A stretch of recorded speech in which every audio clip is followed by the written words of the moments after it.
Add some minced onion to a hot skillet with just a little bit of oil in it. Now add some minced garlic in with that onion.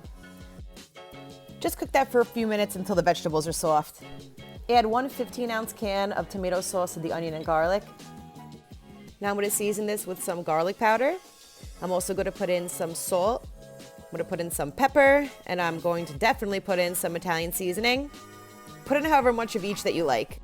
This is a very basic sauce. I'm going to stir this together, and then I'm going to put on top of the pizza when it's time. But if you want to use jarred sauce, that's totally fine. Doesn't have to be homemade, but this is just a quick, easy recipe if you want one.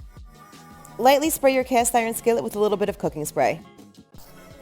Now, we usually like to go to my local pizza place and get pizza dough from them. It's usually about $2 for a large pie, but I'm going to use this because we're in a pandemic. I can't really get out, so this is what I'm using today. So open the can and just put it in the cast iron skillet nice and evenly.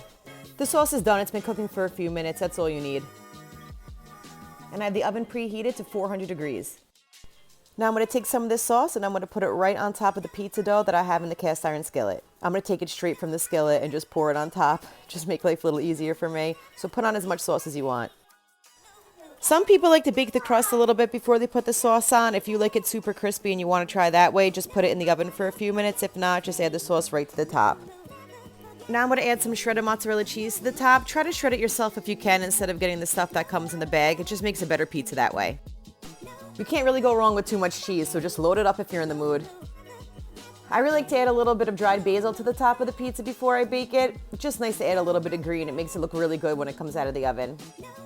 As far as toppings go, add some, don't add some, whatever you like, do that. But just if you are going to add some, make sure it's evenly distributed throughout the pizza. Now I'm going to bake this for 25 minutes. If you feel like it needs more time, then you can add more time for sure.